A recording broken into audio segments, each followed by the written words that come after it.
Welcome back to Bisikan Horror Story. Jangan lupa like and subscribe.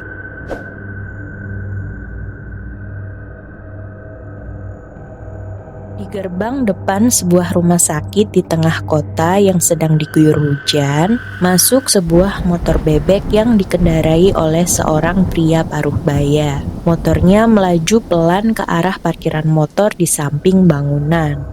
Setelah memarkirkan motor dan melepaskan helmnya, pria itu segera berlari menuju pintu samping. Dengan masih mengenakan jas hujannya, pria itu berjalan menuju ke arah belakang bangunan rumah sakit.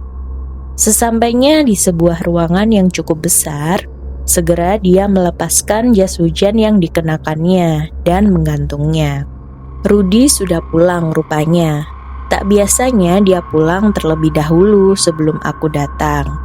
Mungkin karena dia tidak mau terjebak hujan, makanya dia segera pulang, gumam Andi pelan. Andi adalah seorang penjaga ruangan mayat. Seperti biasa, dia bertukar shift dengan temannya yang bernama Rudy. Diperhatikannya, sekeliling ruangan terlihat berderet kereta mayat yang berjumlah 8 buah. Sepertinya ada penghuni baru nih, katanya pelan. Andi menyadari itu karena sehari sebelumnya hanya ada 4 kereta mayat yang terisi. Dilangkahkan kakinya ke arah kereta mayat nomor 5 dan 6. Dibacanya keterangan yang menempel pada kereta mayat itu. Saat dia sedang membaca, tiba-tiba terdengar sebuah benda jatuh di belakangnya. Seketika Andi menoleh ke belakang. Andi sudah terbiasa dengan kejadian-kejadian ganjil di ruangan ini. Suara-suara manusia tanpa wujud, benda yang bergerak sendiri, dan sebagainya. Dilangkahkan kakinya menuju sumber suara itu. Iya, saya tahu. Kamu penghuni baru kan? Saya tahu kamu mau kenalan. Saya kerja di sini. Kamu juga baru di sini. Jadi kita jangan saling mengganggu ya, kata Andi sambil memungut jas hujan yang baru saja digantungnya. Yang kemudian entah kenapa tiba-tiba terjatuh ke lantai. Dingin-dingin begini enaknya minum kopi manis nih, gumamnya. Dilangkahkan kakinya ke sebelah ruangan kamar mayat yang merupakan dapur kecil untuk berbagai keperluan. Dihidupkannya kompor dan diletakkannya panci untuk memanaskan air. Sambil menunggu airnya panas, Andi bersenandung pelan menyanyikan lagu band kesukaannya. Terdengar sayup-sayup siulan yang mengiringi senandungnya. Didengarnya siulan itu cukup nyaring, seperti berasal dari ruangan kamar mayat. Beberapa saat kemudian, bunyi panci air mengagetkan Andi. Segera dituangkannya air panas itu ke dalam cangkir yang telah berisi kopi dan gula. Segera dia kembali lagi ke ruangan mayat. Diletakkannya cangkir kopi itu di atas meja. Tapi baru saja Andi ingin duduk, matanya menangkap sesuatu yang ganjil. Dia terdiam terpaku, wajahnya pucat pasi, tak terasa keringat dingin menetes dari keningnya. Seakan tak percaya dengan apa yang dilihatnya, dia berkata, "Kemana mayat di kereta nomor 6? Dengan keberanian yang masih dimilikinya, perlahan dia berjalan mendekati kereta mayat itu. Dilihatnya, kereta itu seperti telah bergeser dari tempatnya semula, dan kain penutup mayatnya pun telah jatuh di atas lantai. Dengan keadaan panik, diarahkan pandangannya ke sekeliling ruangan. Ditundukkannya tubuhnya hingga ia berjongkok untuk melihat di sekitar kolong kereta-kereta mayat. Tidak ada astaga, kemana mayat itu? Seketika pandangannya terhenti pada kolong kereta mayat nomor 1. Kereta mayat nomor 1 terletak di dekat pintu keluar kamar mayat. Betapa terkejutnya Andi, tampak sepasang kaki manusia berdiri tepat di samping kereta mayat nomor 1. Karena dalam posisi sedang berjongkok dan pandangannya terhalang, Andi hanya dapat melihat bagian kakinya saja.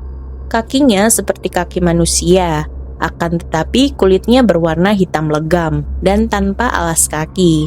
Secepat kilat Andi berdiri dan melihat ke arah kereta nomor 1.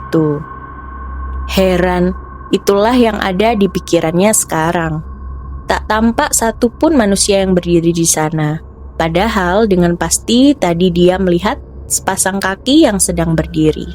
Apakah itu hantu? Batin Andi dalam hati. Selama 10 tahun dia bekerja di ruangan mayat ini, tapi kalau dibilang baru kali ini dia melihat wujud hantu, walaupun cuma sebatas kaki.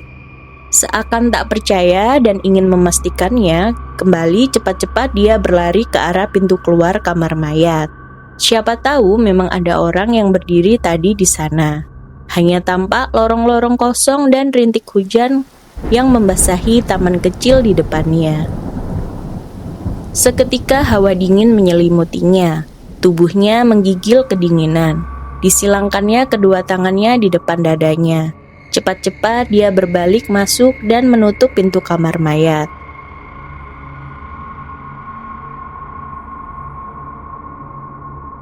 Seketika Andi terpaku. Didengarnya suara seperti benda yang diseret di lantai. Kemudian dia berbalik dan mencari asal suara itu. Suaranya pelan tapi jelas sekali. Arahnya dari kereta yang paling ujung, yaitu nomor 8. Karena pandangannya terhalang oleh kereta-kereta yang lain, sehingga dia tak dapat melihat ke arah lantai di mana suara itu berasal.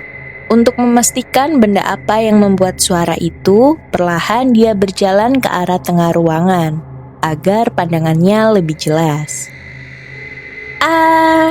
Tiba-tiba Andi menjerit sejadi-jadinya. Seakan tak percaya dengan apa yang dilihatnya, tubuh Andi melemah, seakan kakinya tak kuasa menahan berat tubuhnya.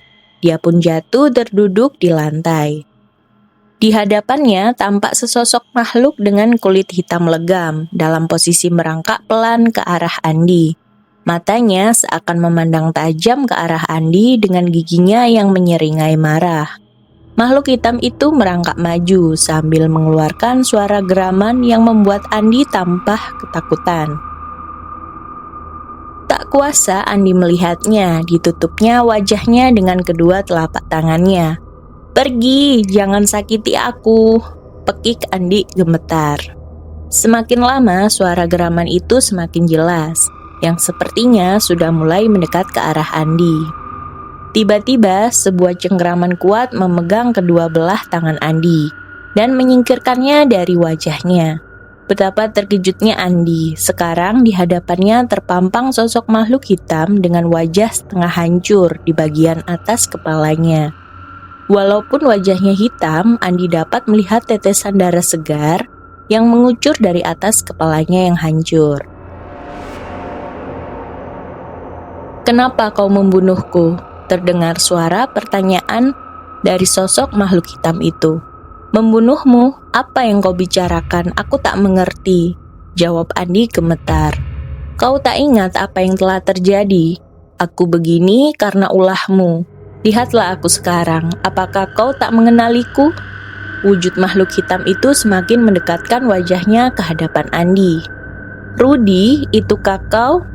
kata Andi seakan tak percaya. Andi baru menyadari kalau yang di hadapannya sekarang adalah teman kerjanya. "Ya, ini aku Rudy. Akibat ulahmu aku jadi celaka. Aku kehilangan kendali hingga aku terjatuh dan menabrak sebuah mobil truk dan terbakar," kata makhluk itu dengan nada marah. "Apa yang kau bicarakan? Tak pernah aku."